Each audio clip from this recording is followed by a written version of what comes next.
बिस्मिल्लाहिर्रहमानिर्रहीम, अस्सलाम वालेकुम। Welcome back to M science. आज की इस वीडियो में हम लोग एंटेरोबैक्टर क्लोकाई और सीरेशिया मार्सेंस को डिस्कस करेंगे। आपने इस वीडियो को पूरा देखना है, इस लेक्चर को निहायत ही तवज्जो के साथ सुनना है। इस वीडियो में हम लोग बेसिकली जो फैमिली एंटेरोबैक्टर है उसकी बैक्टीरिया हमने शुरू किए हुए थे, उसको हमने डिस्कस करना है। हमने 5 बैक्टीरिया तकरीबन डिस्कस कर लिए थे। ये छठा और सातवां बैक्टीरिया है, ग्राम नेगेटिव रॉड्स भी हम इसको कहते हैं। तो इसको शुरू करते हैं सबसे पहले।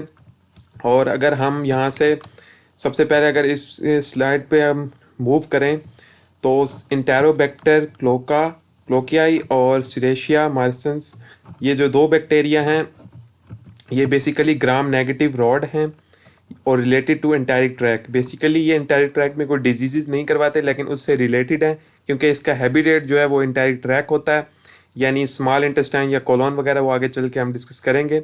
अब यहाँ पे मैं आपको एक चीज़ बता दूं कि जो हमने क्लेब्सिला नमूनियाई को पढ़ा था, इससे पिछला बैक्टीरिया, ये दोनों बैक्टीरिया उसी बैक्टीरिया से रिलेटेड ही हैं। बहुत ज़्यादा फीचर इसके बहुत ज़्यादा कॉमन हैं, सिर्फ एक दो बात डिफ़र करती है, बाकी सब चीज़ें सेम है। अभी हम देख लेंगे।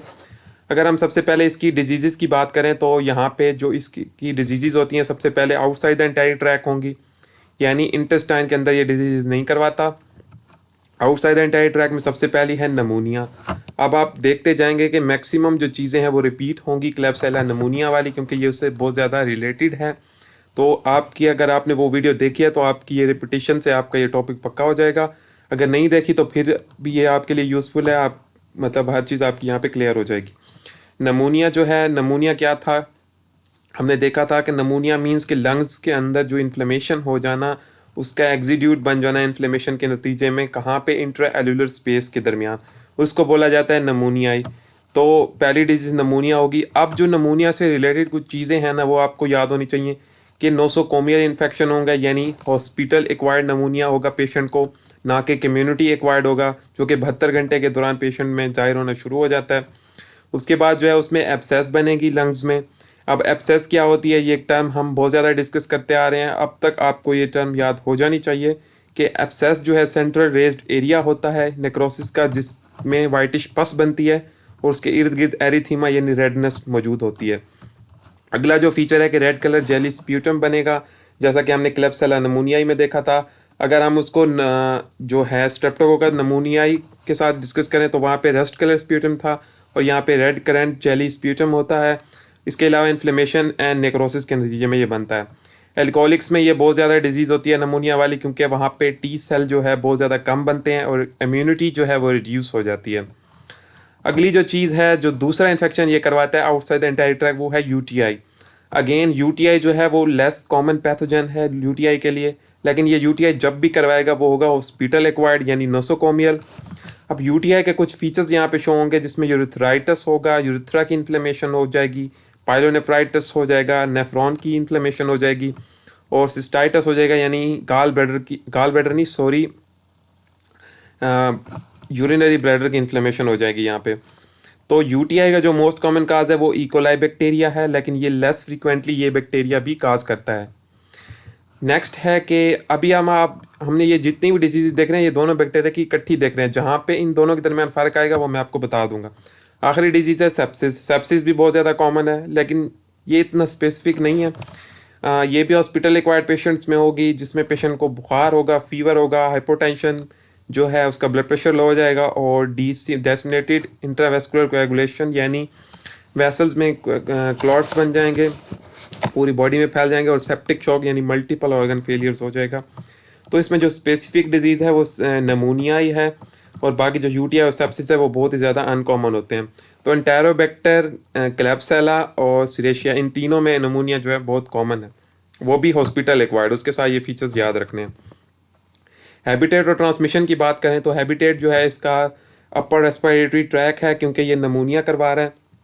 अगेन अपर रेस्पिरेटरी ट्रैक का इलाका कहाँ से कहाँ तक होता है, नोज से पैरानेजल साइनस, नेजोफेरेंक्स, फिर ओरोफेरेंक्स और फिर वो जो है upper part of the vocal card तक ये इलाका होता है, और उससे नीचे लोअर रेस्पिरेटरी ट्रैक होता है। तो ये स्पेसिफिक अपर रेस्पिरेटरी ट्रैक से रिलेटेड है। एंटेरिक ट्रैक से रिलेटेड भी है इसका हैबिटेट, बज़ाहिर वहाँ पे ये डिजीज़ नहीं करवा रहा है लेकिन हैबिटेट इसका वहाँ पे है। ट्रांसमिशन कैसे होगी इसकी, मतलब कैसे ये डिजीज़ करवा के कैसे वहाँ तक पहुँचेगा अपने हैबिटेट तक।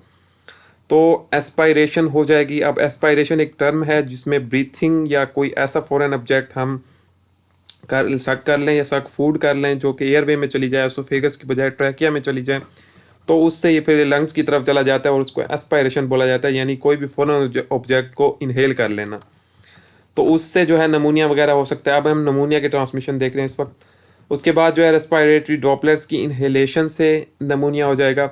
अब जो रेस्पायरेटरी ड्रॉपलेट्स हैं, मैंने आपको बताया कि ये जो है स्मॉल एक्वस पार्टिकल्स होते हैं जो कि एक्सहेलेशन के दौरान हमारे जो है नाक से खारिज होते हैं, तो उससे ये चीज़ भी फैल सकती है। इसके अलावा नोसोकोमियल है, हॉस्पिटल एक्वायर्ड है, हमने देखा एल्कोहलिक्स में बहुत ज़्यादा कॉमन है। और जो अगर यूटीआई की बात करें तो असेंडिंग स्प्रेड ऑफ फीकर फ्लोरा अगर हो जाए तो फिर यूटीआई हो जाता है। मोस्ट कॉमन ये स्प्रेड इसका इस तरह से होता है। तो आपने हर डिजीज से रिलेटेड ट्रांसमिशन और इसको याद रखना है। पैथोजेनेसिस में अगर हम देखें यहाँ पे तो एंडोटॉक्सिन होता है। अब एंटेरोबैक्टर फैमिली में जो एक चीज़ सब में कॉमन है पैथोजेनेसिस में वो है एंडोटॉक्सिन, यानी सब के सब सेप्सिस करवाएंगे। ये चीज़ आप कॉमन लिख सकते हैं। एंडोटॉक्सिन फीवर, शॉक, सेप्सिस हर चीज़ करवाएगा। ये मेन विरुलेंस फैक्टर तो नहीं कह सकते, कॉमन विरुलेंस फैक्टर है।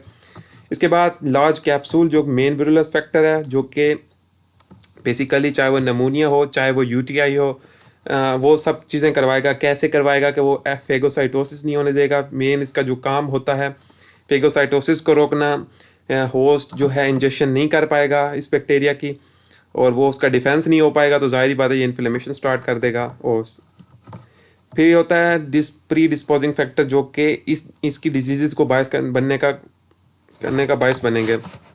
उसमें सबसे पहले है COPD यानी क्रॉनिक ऑब्स्ट्रक्टिव पल्मोनरी डिजीज़। अब इसमें और दो डिजीज़ आ जाती हैं। बेसिकली ये एक मजमुआ है दो डिजीज़ों का, एम्फीसीमा और क्रॉनिक ब्रोंकाइटिस। एम्फीसीमा क्या होता है, अगर एयर सैक का डैमेज हो जाए लंग्स के अंदर तो उसको एम्फीसीमा कहते हैं। और क्रॉनिक ब्रोंकाइटिस क्रॉनिक मीन के बहुत लंबे अरसे तक लॉन्ग टर्म, और ब्रोंकाइटिस मीन के इन्फ्लेमेशन हो जाना ब्रोंकस की या एयरवेज की, तो उसकी वजह से नमूनिया पेशेंट को हो जाएगा। तो ये कुछ प्री डिस्पोजिंग फैक्टर है जिसे हम डिजीज़ कह सकते हैं, वो नमूनिया को बायस बनने का बायस बनती है। उसके बाद जो है यूटीआई के लिए प्री डिस्पोजिंग फैक्टर अगर हम यहाँ पे देखें तो उसके लिए कैथेटराइजेशन है।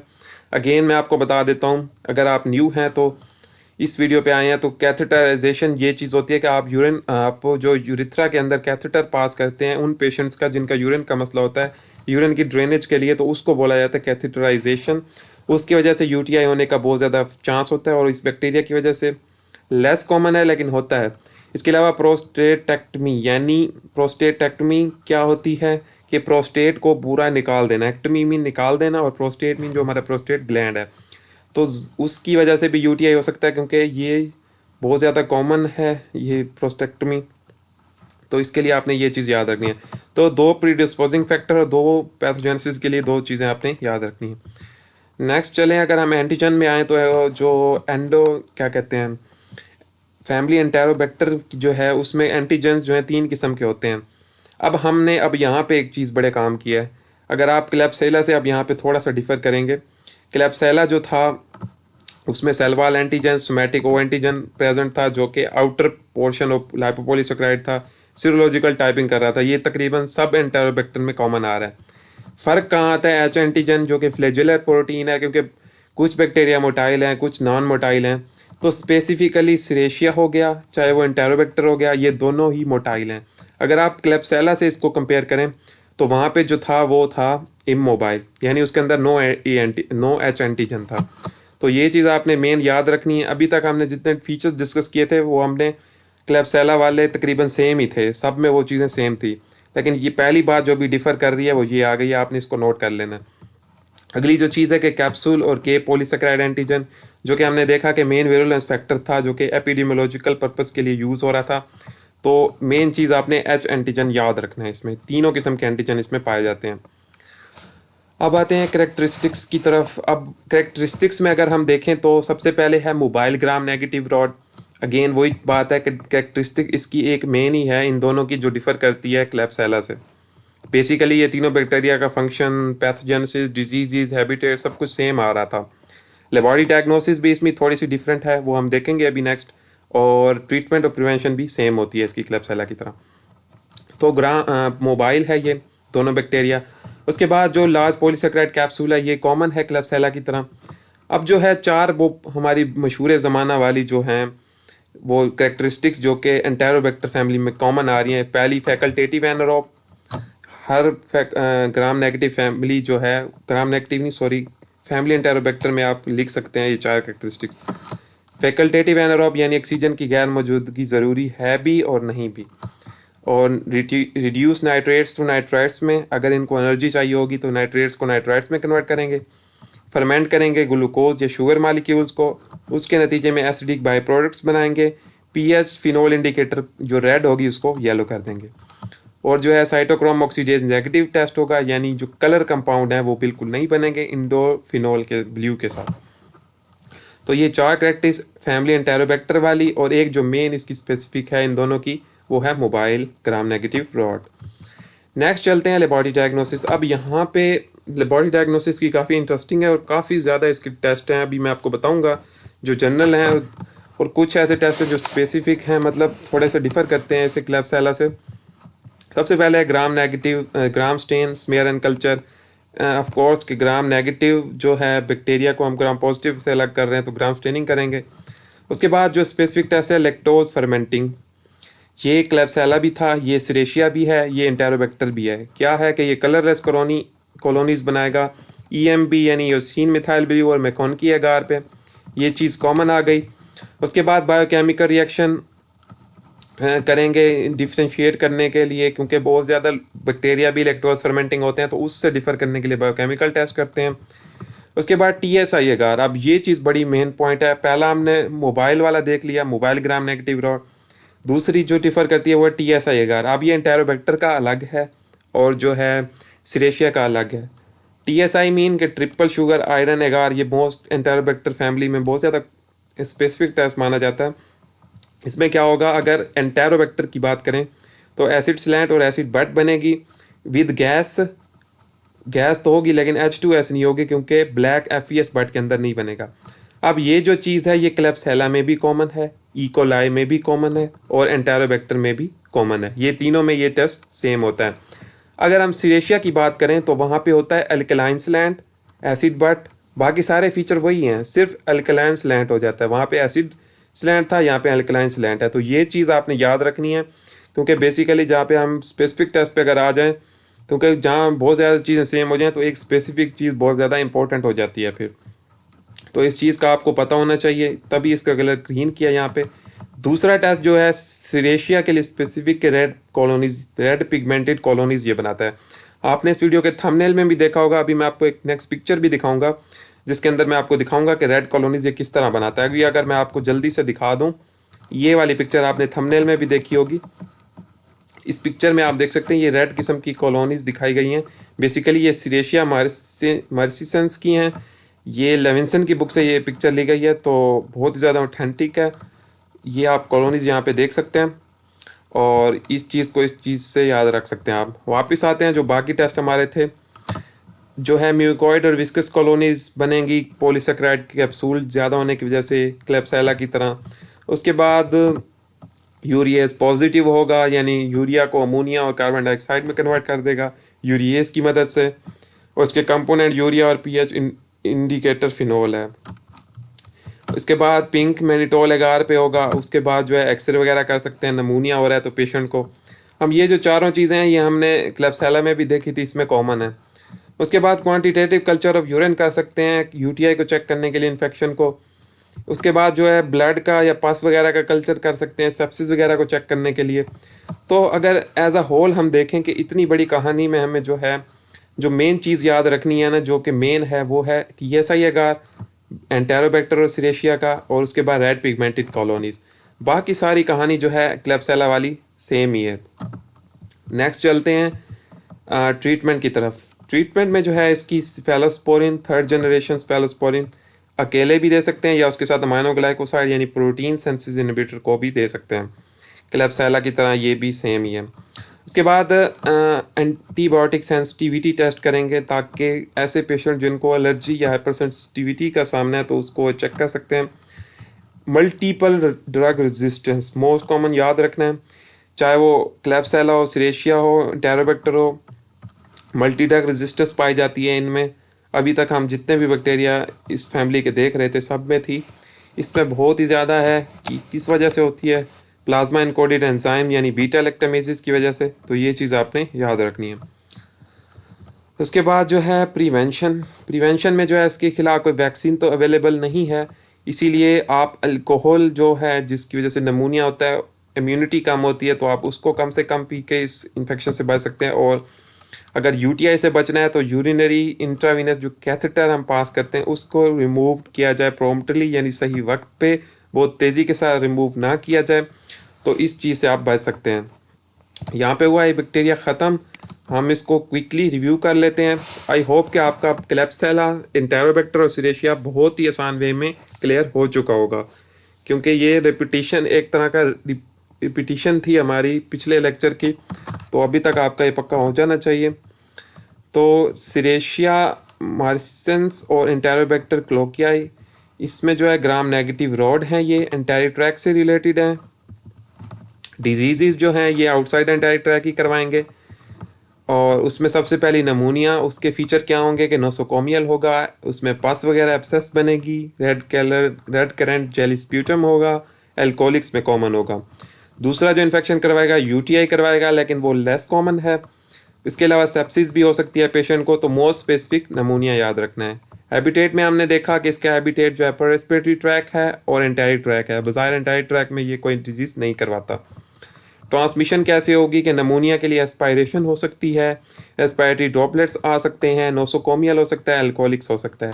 और यूटीआई की ट्रांसमिशन कैसे होगी कि फीकल फ्लोरा जो है असेंडिंग स्प्रेड उसका हो जाएगा। पैथोजेनेसिस में हमने देखा कि सेप्सिस के लिए एंडोटॉक्सिन जो है मेन विरुलेंस फैक्टर है, और बाकी जो है यूटीआई और नमूनिया के लिए लार्ज कैप्सूल है।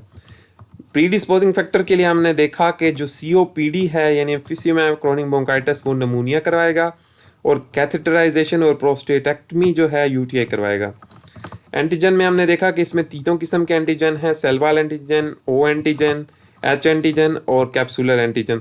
एच एंटीजन मेन डिफर करता है इसको क्लेप्सेला से अलग करने के लिए, क्योंकि ये मोटाइल है और वो नॉन मोटाइल होता है।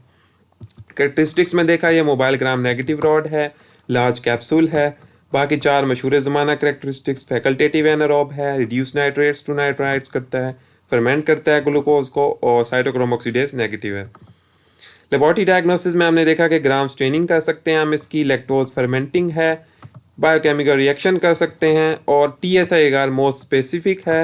एंटेरोबैक्टर के लिए क्या है कि एसिड स्लैंट और एसिड बट, और जो है सीरेशिया मार्सिसेंस के लिए अल्कलाइन स्लैंट और एसिड बट।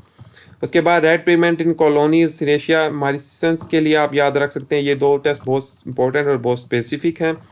फिर कुछ कॉमन चीज़ें क्लेप्सिला वाली म्यूकोइड विस्कस कॉलोनीज हो गई, यूरिएज पॉजिटिव हो गया, पिंक कोन मैग्नीटोल एगार, एक्सरे वगैरह।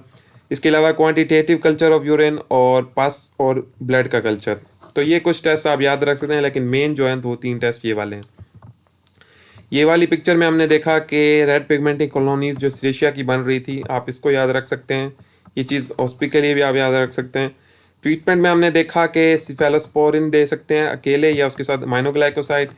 हाइपर सेंसिटिविटी रिएक्शन हो सकता है तो एंटीबायोटिक सेंसिटिविटी चेक करेंगे, मल्टी ड्रग रेजिस्टेंस का खास ख्याल रखेंगे। प्रिवेंशन में हमने देखा कि वैक्सीन तो अवेलेबल नहीं है, तो नमूनिया से बचने के लिए अल्कोहल को कम पीना चाहिए, नोसोकोमियल इन्फेक्शन से बचना चाहिए, और यूटीआई से बचने के लिए जो कैथेटर है उसको रिमूव किया जाए प्रॉम्प्टली। तो कुछ इस तरह हम इससे प्रिवेंशन कर सकते हैं। आई होप कि आपका ये जो टॉपिक है वो यहाँ पे क्लियर हो चुका होगा। फिर भी अगर आपको किसी चीज़ की समझ नहीं है तो आप कमेंट सेक्शन में पूछ सकते हैं, किस कोई सजेशन हो तो वो भी दे सकते हैं। और अगर आपको समझ आ गया तो आप इस वीडियो को लाजमी से लाइक कर दें और साथ एक अच्छा सा कमेंट भी कर दें। इसके अलावा जो है आपने अगर अभी तक एम साइंस को सब्सक्राइब नहीं किया तो लाजमी से यहाँ पे क्लिक करके सब्सक्राइब कर लें और साथ बेल आइकन को दबा दें ताकि आप कोई भी वीडियो इस चैनल की मिस ना कर सकें। इसके अलावा इसके पीछे जो बैक्टीरिया की वीडियोस हो चुकी हैं, अगर आपने नहीं देखी तो यहाँ पे आके प्लेलिस्ट में जाके आप देख सकते हैं। हर जो बैक्टीरिया उसकी प्लेलिस्ट बनी हुई है, लिस्ट ऑफ बैक्टीरिया की वीडियोज़ यहाँ पे हैं जो कि आपके लिए बहुत ज़्यादा हेल्पफुल होंगी। इसके अलावा इस वीडियो के डिस्क्रिप्शन में आपको सोशल मीडिया अकाउंट्स के लिंक मिल जाएंगे, आपने वहाँ जाके भी फॉलो कर लेना है। बस इतना ही था लेक्चर में, मिलते हैं नेक्स्ट बैक्टीरिया की वीडियो में, तब तक के लिए खुदा हाफिज़।